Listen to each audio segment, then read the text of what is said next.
هبت رياح هباء فطار القصيد يحاكي الهوى رياح السموم. سید قطب رحمه الله میگه عالمی که علمش را با خونش رنگین نسازد و عالم شده نمیتواند. واقعا متوکل رحمه الله خونش را با علمش رنگین ساخت. الله شهادتش قبول بکنه. سیدی سبی بدبخت ها میفهمن روز شب اولی را میبرن از پای اویزان میکنن. از پای اویزان میکنن تا صبح را لط میکنن شبی که میبرن. هر لحظه به لحظه در ارتباط، لحظه به لحظه در ارتباط، لحظه به لحظه در ارتباط. سانا بیچاره عبیدالله یوسف بوده اوش بوده. اینایی که 4 از شتیدی که در میخواب بچه‌ها با خبر هستن الحمدلله. ما کفالتیشون ما به دوش گرفته بودم، ما کار برشان روان میکردم. بعدن این بشاره را امو قدر تعصب لط میکنه. اینجا 2 روایت است. یک از اموجا از علمای فیضانی بدبخت میگه که ظلمی که ما کردیم حتی چنگیز هم ظلم نکردن. بدنش یک تیکه سیاه میشه، یک تیکه سیاه میگه بازی را تا میکنن.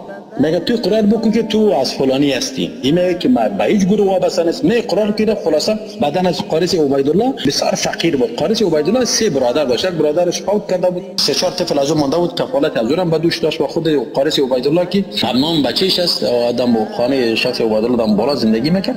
ایران با خود ایران با غریب بچه بود، غریب بچه بود دیگه. بعد از اون که تا میبینه که بدن از یک تیکه سیاه گشته. خلاصه به این نمیشه. بعد از اون شخص متوکل از سرش میبرن و سری چیزم میبرن. قاریس عبیدالله هم سرش میبرن. سبحان الله. بعد از اون تیزاب سرشان پاش میدن. بدنشان تیزاب پاش دیده نشود. بازی را میگیرن. اختصار بکنم سیدی صاحب قصه از طولانی است. میرن در دره پغمان اوجا میندازن. ایره کجا میندازن تقریبا 5 لحظه. اما وقتی قهوه گرم بود، قهوه گرم بود. هر لحظه در ارتباط بدیم که حالا چی شده فلان، حالا اینجا برو اوجا برو اینجا برو اوجا برو.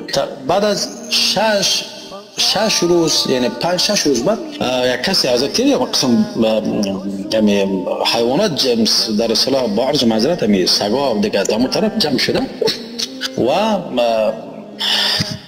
دل آدم درد میکنه. سیدی صاحب والله زاد رحم بکنید با زمان آورده میتونه بازم سگا رفته اکثر میره بیخی اصلا قابل دیدن نیست. میرم سری متوکل شب نیست با سری قاریس عبیدالله را در سری متوکل شب ماندم. با زنگ زد و استاد ببینه رقم قضیه بسیار یعنی دست داخل شد بیارت نبید بسیار جگر خود شدم. بسیار بیحد جگر خود شدم. بازی به شرار رفتم. شخص متوکل از شبلقش رفتم. شبلق که در پاش باز قاریس عبیدالله را از شیش واسطش کار بود از کارش باشه. شلکای ازی به شرار دقیقا همی که زنگ میزرد دل آدم میگه استاد ما چیز نداریم، ما این نداریم، ما نداریم. فقط یعنی ابوما پدر مادر از ما گشته بخی. بر صورت بعد از اون میرن و را میارن در پرمان در اول سالی میارن.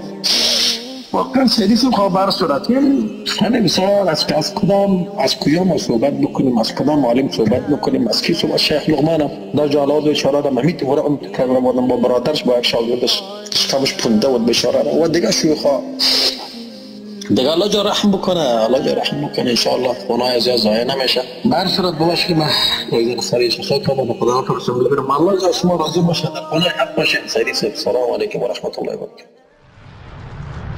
من البهو هبت رياح هباء فطار القصيد يحاكي الهوى رياح